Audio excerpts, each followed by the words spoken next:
el primer día que celebramos la biblioteca abierta este curso 24-25 y empezamos con un tema muy importante vinculado como entonces se celebró el Día de la Salud Mental.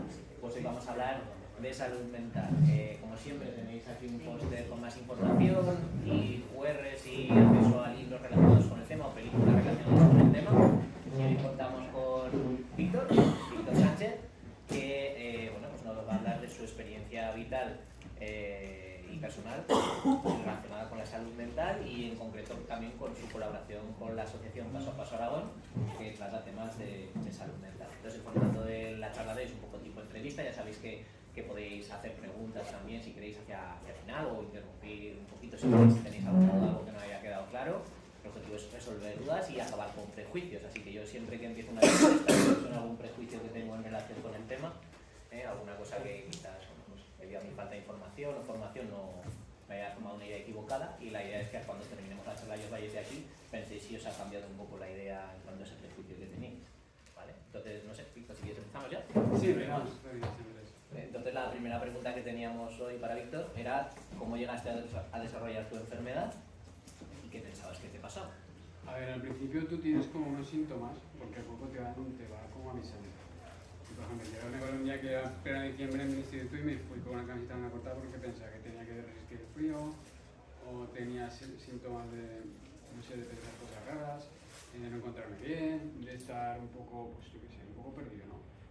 Al principio en la adolescencia tú puedes pensar que tienes un problema de salud mental si conoces a alguien que tiene un problema de salud mental, si conoces a alguna fundación que tiene rehabilitación psicosocial, pero yo cuando estaba enfermo en el año 2000, el año 99, 2000, 2001, realmente estuve un año sin empezar a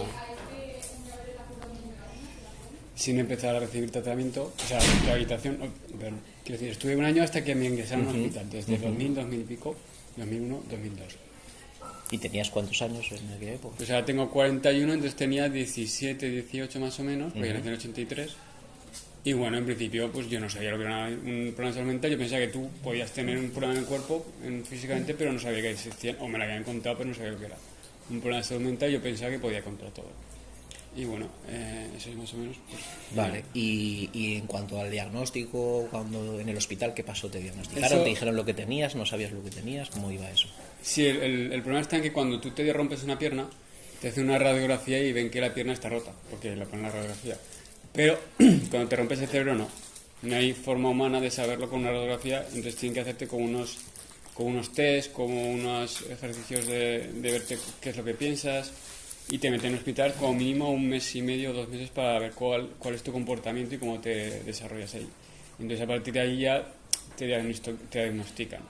¿Y cómo lo acepté? Pues lo acepté cuando me lo dijo el médico de mis padres, que me dijo, creo que fue algo así como, ¿tienes dislexia? Y yo me quedé así, no, yo dislexia no tengo. Vale, bien, tienes esquizofrenia. Digo, vale, sí que tengo esquizofrenia. Entonces me dijeron, hostia, pero tú sabes creo que tienes. Sí, claro. Porque el 90 o el 99 o el muy grande, en la estadística es muy grande, que no digan, o sea, no acepten que tienen la esquizofrenia como enfermedad, porque eso supone que hay una parte de la sociedad muy grande que te va a rechazar, vas a tener una presión brutal por todo lo que te rodea, porque tú has oído que eso es una cosa que está mal, que estás loco, que no sé qué. Claro que en ese momento estás loco, pero si la sociedad en vez de ayudarte, hay una parte que encima te explota más para que te vuelvas más loco, todavía es peor, hay un promedio del 90% y el resto no lo saben, de personas que tienen problemas de salud mental y nunca acuden a ayuda y se suicidan, porque es tanto el sufrimiento que se produce que no pueden llegar a superarlo. Por eso es muy importante llegar a pedir ayuda y que te atiendan adecuadamente. Sí, a raíz de esto salió hace poco una noticia, ¿no?, que estuvimos mirando, que decía que el 41% de las adolescentes en España manifiestan haber tenido un problema de salud mental en los últimos 12 meses, pero por un lado casi nadie o muy poca gente se atreve a hablar de ello. Sí, todavía sigue siendo un tema tabú, y además que pasa una cosa, estos problemas de salud mental igual no son crónicos, el mío sí que es crónico. Hay un artículo en El País que se llama sacar la psiquiatría a la calle. En Finlandia hay unos psiquiatras, un equipo médico, que cuando detectan un caso de una persona que tiene un problema de salud mental, sin que vaya al hospital, sino que son los médicos los que van a su casa y lo detectan, están, pues yo qué sé, 1, 2, 3 semanas, lo que sea, haciendo una terapia, y en un 60% de los casos se consigue que esa persona no desarrolle un problema crónico de salud mental y que vuelva a ser una persona, digamos, sin estigma, sin problema de salud mental y totalmente, o una gran parte sana. ¿Qué pasa? Que si tú haces que un 60% de la gente no sea crónica, te evitas un montón de dinero que tienes que poner para que esa persona se cure o por lo menos esté tratada y lo supere. En mi caso, que llevo 20 años tomando medicación, pues a lo mejor se ha gastado el Estado en mi medicación y yo no me gasto nada. O sea, yo pido la medicación en una farmacia y no gasto nada. Aproximadamente entre 800.000 y 1 millón de euros en 20 años. Y luego añadiré la rehabilitación psicosocial, tal.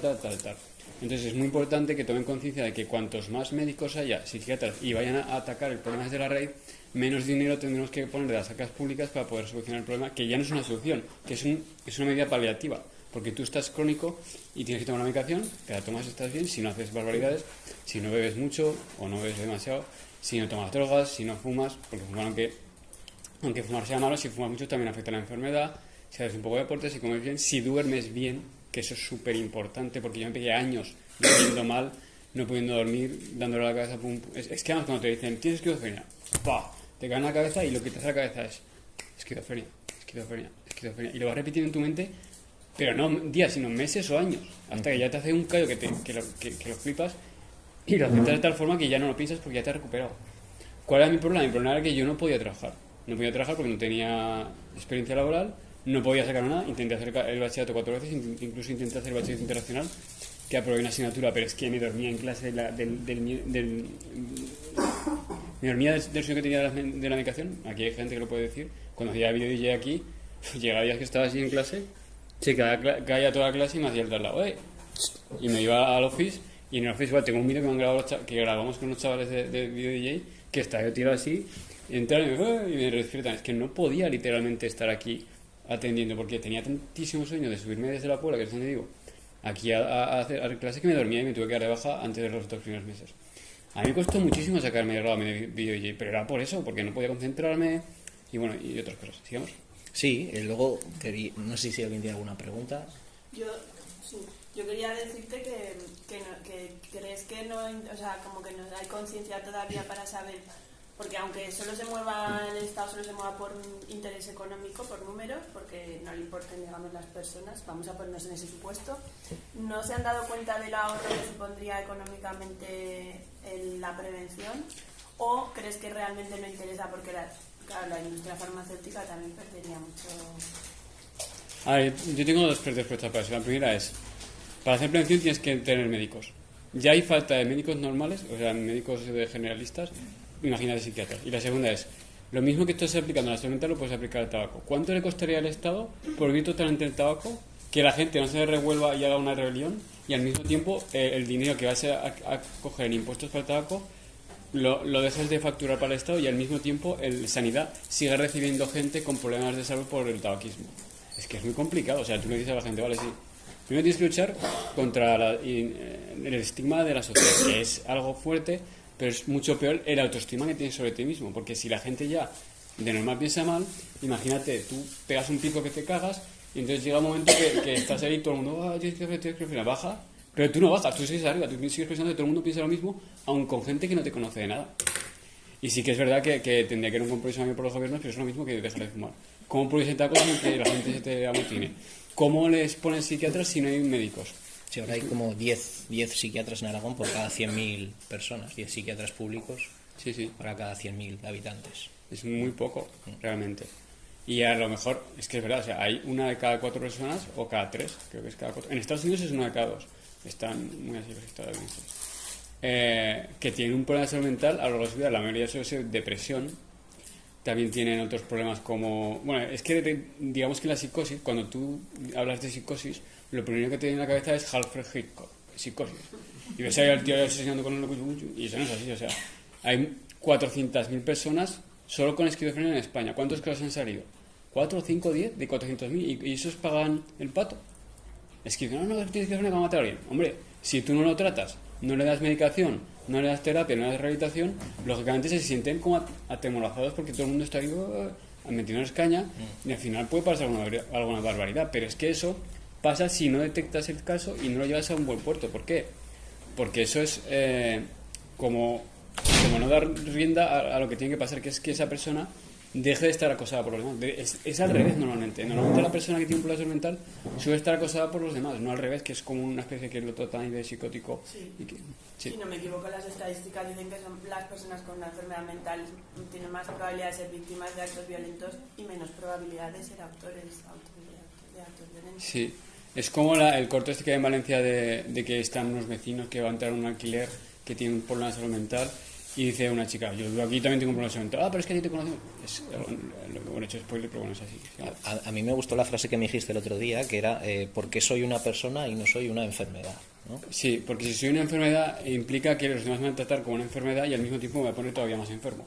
Mientras que si soy una persona, tengo una enfermedad que puede estar más o menos paliada o más o menos aletargada, porque tú a una persona que tienes un ataque al corazón no le llamas infarto, ni a una persona que tiene una gripe le llamas gripe, pero a una persona que le tiene una esquizofrenia, es que es un esquizofrénico, no, soy una persona que tiene un problema de salud mental que a lo largo del tiempo he conseguido superar y que, bueno, eso supone que hay que hacer una inversión por parte del Estado para que todo el mundo que te sufra tanto, y aunque sea solamente por dejar de sufrir, tienen que invertir para eso. Vale. Y luego eres una persona que ha estado muy activa en temas de salud mental, en activismo, en la Asociación de Aragón Paso a Paso, que pues si querías aprovechar para hablarnos un poquito de esa asociación y de lo que has realizado a lo largo de tu carrera como activista. Sí, Paso a Paso es una asociación que surgió spin-off de Rey Ardit, que es una fundación de profesionales de la salud mental, entre otras cosas, y a mí me hicieron una entrevista, un podcast, y me dijeron, oye, ¿quieres formar parte de Paso a Paso? Sí, quiero formar parte. Entonces soy el vocal, está la vicepresidenta y vicepresidenta y hacemos muchas charlas a lo largo del año, pero hay un mes que es mayo, que se llama Mayember, que es el tema de Mayember, por lo de November, no sé si sabes lo que es November. November es los que van con el bigotico por el tema de sensibilizarse con los hombres que tienen cáncer de próstata. Pues en Mayember, que el color naranja es el color de la salud mental en Aragón, Mayember se hace en mayo y se hace un mogollón, pero un mogollón de actos en ADNAC, en centros cívicos, en la calle, todo sobre salud mental. Y nos juntamos como pequeñas asociaciones de salud mental que están, pues por ejemplo está Paso a Paso, está Liana, creo que se llama, y Pica, que es una asociación de moteros que están, bueno, hay muchas asociaciones que tratan la salud mental desde muchos puntos de vista aquí en Aragón, y eso pues intentamos juntarnos para hacer piña. Vale. Y luego me salto un poco el orden de las preguntas. Como quieras. Quería preguntarte un poco, si tú pudieras hablar con tu yo de 16 años, ¿qué le dirías o qué crees que ahora se puede hacer o qué tiene que hacer la gente si cree que puede estar teniendo o tiene un problema de salud mental? O si no se Le encuentra diría bien? que acudiera a un centro especializado de tipo Fundación Reardit o ASADME cuanto antes. ¿Por qué? Porque yo tardé un año en llegar hasta allí y ese año se ha traducido en que yo he tardado casi 20 años en recuperarme. Si yo a las 2 semanas de estar mal hubiera ido allí, a lo mejor en vez de 20 años hubiera tardado 7, 8. Pero es que, o sea, ya me ha pasado, o sea, yo estaba tirado. Mi madre se da cuenta que dejaba las monedas para tomar café y a lo mejor a los 10 días había como 20 monedas de 2 euros en mi escritorio. Claro, se preocupaba. ¿Qué pasa? Que mi madre lo vio en progresión y no se dio cuenta. Pero cuando llegué a ir a casa de mi padre se dio cuenta y, oye, a este chaval le pasa algo. Y yo estaba muy ido. Entonces llamó al médico, a un médico que conocía a él, y dijo, llévate al hospital porque le pasa algo. Y efectivamente me pasó algo. En cuanto me tenemos que ingresar, no sé qué, pero para mí, realmente cuando me dieron el diagnóstico fue como una liberación, porque decía, ostras, es que no soy yo que sea una mala persona, es que me están machacando y al mismo tiempo tengo un problema de salud mental y ya sé lo que es, ya puedo luchar contra ello, aunque sea de una forma muy poco probable que me recupere en poco tiempo, pero tengo que aguantar y aguanté una pasada, pero al final lo conseguí. Sí, a raíz de eso, el informe este que se publicó recientemente por el Día de la Salud Mental decía que 4 de cada 10 adolescentes no piden apoyo porque no sabe lo que le pasa. Claro. Y porque no sabe a quién o dónde acudir. Bueno, aquí en el centro tenéis varias opciones también, como ya sabéis, para, pues desde un profesor, un tutor, orientadora, equipo directivo, para cuando alguien creéis que está mal o tenéis algún problema o algo, pues lo importante es contarlo, ¿no? Y dar el paso, porque si no, pues como puedes decir tú, pues las cosas se cronifican, ¿no? A veces. Sí, es muy complicado. Y luego también quería preguntarte por tu experiencia a nivel formativo y profesional, porque has hecho un montón de cosas. Me comentaste algo de una ILP, de una iniciativa de legislación. Sí, quiero llevar a cabo popular. una iniciativa legislativa popular por la salud mental. Entonces estoy hablando con Fundación Reardit, voy a hablar con ASADME, también voy a hablar con otras asociaciones como Paso a Paso Liana, y más que me caerán por ahí. Entonces, lo que quiero hacer es dejarlo todo bien atado, porque en el momento en que tú empiezas a pedir firmas, tú tienes que dejar lo que pides bien atado, porque una vez que se hace la primera firma ya no puedes cambiarlo. Son 15.000 firmas las que hacen falta en Aragón. Entonces, yo desde aquí quería pedir, si alguien quiere ser voluntario, 1 hora al mes o 2 horas al mes, yo me pondré seguramente cuando empiece esto en la Plaza de España un par de horas a la semana, o 3 o 4 las que hagan falta. Esto es una carrera de largo recorrido para juntar las 15.000 firmas, que normalmente, aunque pidas 15.000, siempre se hacen 17.000 porque 2.000 se repiten. Y sería para eso, porque hace un tiempo, en 2022 creo que fue, y ahora estrategia de salud mental en Aragón, que creo que era de 2022 a 25 o algo así, y yo hice alguna propuesta y no me la aceptaron porque no sé, bueno, en plan era sobre todo hacer un observatorio o una oficina sobre sensibilización en salud mental, es decir, que de forma permanente haya una institución, por así decirlo, que se dedique a sensibilizar sobre todo los problemas de salud mental y decir lo que son en verdad, porque un problema de salud mental en una persona, el 80% de los casos se puede tratar, se puede intervenir, se le puede dar rehabilitación psicosocial si hace falta, y en el 80% de los casos, si se trata bien, pueden tener una vida normal. Ahora el 20% que desgraciadamente no, y que tienen que estar en todos los hospitales, pero ahí va la cosa. Vale. Y por mi parte, yo creo que un poco teníamos eso todo. Quería comentar algo, pero también aprovechar si alguien quiere hacer alguna pregunta, o tenéis alguna duda, o alguna curiosidad. ¿Qué queréis saber? Yo Sí. quería preguntarte si cuando empezaste a tratar tu problema mental iba acompañado con algún problema físico o... No, físico no. Yo es que, a ver, yo lo que hice fue juntarme con gente muy chunga porque tenía una problema. O sea, yo quería bailar. Yo quería bailar porque yo bailaba música, mucha música. Y yo veía que se me acababa el tiempo para los 18 y veía que a los 17 ya no a los 17 puede ser un gamberrete, a los 18 tienes que tener trabajo, coche, no sé qué. Entonces, la única forma que tenía de ir a vacilar a discotecas era juntarme con gente así, y me iba a discotecas, pero y también tuve algún pequeño flirteo con las drogas, pero nunca fui asiduo. Entonces me dijeron, no, es que tú tienes eso porque has tomado drogas. No, yo tengo, o sea, las drogas en sí pueden acelerar el proceso, pero realmente yo ya estaba mal, o sea, fui implicado porque ya estaba mal de antes y empecé a bajar, y hasta que toqué el fondo. Y hubo mucho tiempo, hasta que empecé rehabilitación psicosocial, que pensaba que yo estaba malo porque me habían hecho mucho daño, que también me lo hicieron, pero yo ya estaba malo de antes. Entonces empecé a caer y bueno, y ya luego cuando ya me explicaron, no, es que eso es porque tú tienes un par de neuronas que se conectan mediante dopamina, y como produces más dopamina de lo normal, entre neurona y neurona pasa más electricidad, y eso hace que veas cosas que no existen o que hagas cosas que no existen. Por ejemplo, voy por la calle y veo aquí a Adrián y como tiene los ojos azules y la barba, pienso que es un husky. Y yo el husky es su cara. Veo, por ejemplo, tu cara y veo ese tipo de paranoia. De hecho, llegué un día a ir al Corte Inglés de Sagasta y les dije, oye, ¿tenéis aquí L'Oreal? Y dice, sí. Y L'Oreal, ¿vale? Y vas al stand de L'Oreal París. Y de París es L'Oreal. Y te quedas flipando. O, por ejemplo, abrir la nevera, buscar mantequilla o margarina. Y la tienes delante y no la ves. Pum, pum, pum. Y te rayas un poco. Y yo que buscaba un post que pusiera, aquí está la mantequilla. Cosas así. Había una cosa que era súper bestia, que era que yo pensaba que todos los medios de comunicación se dirigían hacia mí de una forma unipersonal, y todos los 47 millones de españoles que estaban viendo la televisión pensaban lo mismo, y era machacarme a mí. O sea, una cosa rara que se le hacía, que te están intentando reventar por todos lados. Era una presión brutal, o sea, pero... Y claro, mi madre pegaba, eso es de aquí, que no... Y mi madre no lo entendía, claro que no lo entendía, pues nadie le había hablado de salud mental.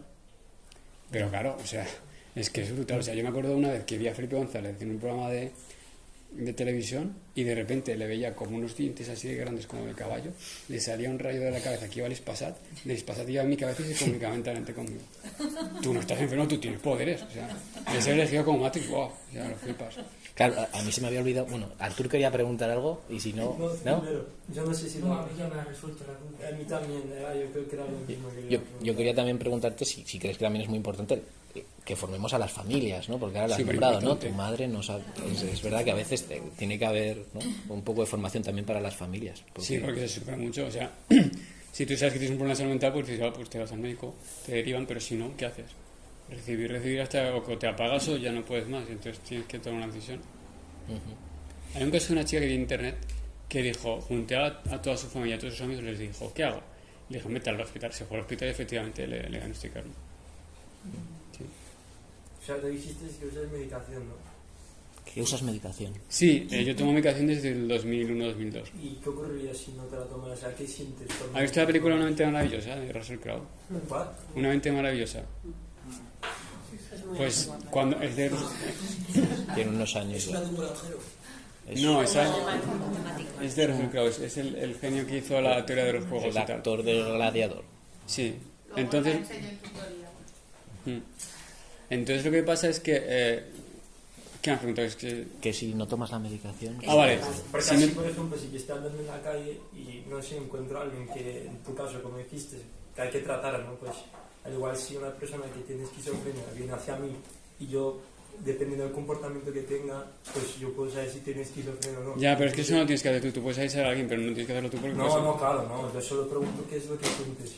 Sientes primero mucho daño porque te duele la cabeza, sientes que te va a hacer un mundo y eso te da miedo y te hace vulnerable, sobre todo vulnerabilidad, mucha vulnerabilidad. En la película Russell Crowe de Una mente maravillosa, cuando está en los años 40, lo único que se les ocurre para traerlo de la irrealidad de que se vaya es darle electroshock con adrenalina. Es súper doloroso. Ahora ya no existe eso. Ahora lo que te hacen es darte medicación y si te pones mal, porque la medicación no es infalible, vas al hospital, te dan medicación más fuerte hasta que te bajas y ya luego te dan el alta. Cuanto antes vayas, mejor, porque si se te va mucho la cabeza, eso te produce un daño cerebral que no se recupera. No sé si eres tú tu pregunta. Sí, Pues ya está. gracias. ¿Qué más?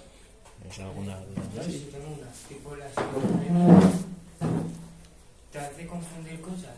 Sí, muchas. Te hace ver cosas que otra gente no ve, por ejemplo, tener Sí, claro. alucinaciones. Sí, sí, las más notorias son las alucinaciones auditivas. O sea, yo te prometo que salgo de aquí y digo, pues este chico me ha dicho tal y tal, y luego si lo grabo y digo, pues no lo ha dicho. Y las visuales son una pasada. O sea, yo me acuerdo de estar en mi pueblo en fiestas y abrirse un agujero temporal en el espacio, en mitad del salón, y entonces hablarme a través del agujero Manolo Lama y Paco González. Y decirme, empezar a hablarme y decirme, oh, no sé qué. No me acuerdo lo que está diciendo, pero es una pasada, o sea. O yo qué sé, o. Y Víctor, con el tiempo me imagino que habrás ido adquiriendo estrategias para identificar esos momentos, ¿no? Y saber... Sí, me pongo trampas. O sea, por ejemplo, a mi padre le llamo y le digo, papá, ya sé que puede parecer muy rocambolesco tal y tal, y me dice, no, hijo, eso no es verdad, vale, gracias, papá, y yo cuelgo. Pero ahora con medicación te pasa eso es lo que te pasaba. A ver, el problema de la medicación es que la medicación no es la panacea. Yo tengo una línea pequeñita y finita de paranoias al día, pequeña. Si eso va más y se produce más intensamente y no para, entonces es cuando tienes que ir al médico. Y si el médico dice que tienes que ir al hospital, vas al hospital. O directamente, si estás muy mal, vas al hospital. Pero tú has aprendido a detectarlas, o sea... Claro, es que es eso, o sea, Ya, si porque tú dices, esto- había por ejemplo... Lo un- que dices tú, que llamas a tu padre o a alguien y dices, esto pasa esto... No, es que- Necesita ayuda de saber quién, o sea, si de eso que estás imaginándote es real o no. O sea, Claro. que de vez en cuando tienes que contactar con alguien, ¿no? Sí, porque si te notas que estás en crisis, que estás conmovido.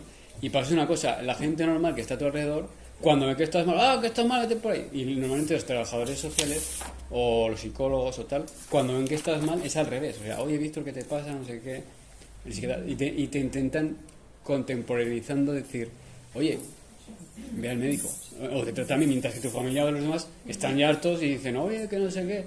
Ellos no tienen la culpa porque si lo ven a una persona que no le pasa nada, se cabrean, pero cuando se olvidan a veces de lo que tienes. Y no es culpa suya, es que no están formados para eso. Digo, informados sí, pero formados no. Porque, y no es así tampoco. Sí, sí. Pues por mi parte agradeceros a todos y terminamos igual con la frase que dijiste tú, ¿no? Que también... Espera, Sí. dilo los del artículo y el... ¿El qué quieres que diga? Sí, ¿El qué? ahí, el programa y el artículo. Ah, sí, disculpa. Hemos hecho un programa de radio, en Aragón Radio, Sí. yo con Pilar Oye, que es, ya me llamo mi jefa, que es periodista, que ya lleva 2 temporadas y se acabó ya, pero se llama Mañana será otro día. En ese programa, en Aragón Radio, está colgado en podcast y lo podéis ver por internet. Tenéis aquí Ya- el QR si queréis. Sí. Y luego hay otro artículo que escribí en El País en 2015, que fue de chiripa total, y lo voy a explicar un poco rápidamente, que es que yo hice un curso de entrevista con Juan Cruz en El País, que no era para hacerlo en El País, ¿vale? Y entonces yo decidí interpretar a John Forrest Nash, que es el que hemos hablado antes, y a los 2 días John Forrest Nash en taxi con su mujer se estrellaron y se mataron, bueno, fallecieron en Estados Unidos. Entonces me dijo Juan Cruz que escribió un artículo en El País, y si buscáis en El País, aunque tenéis que registraros pero no pagar, poner estimado señor Nash, veis mi artículo que lo escribí yo en El País el 25 de mayo de 2015. 15, 16, 15. Bueno, ¿Y eso? Sí, 15. Y ya está. Muy bien.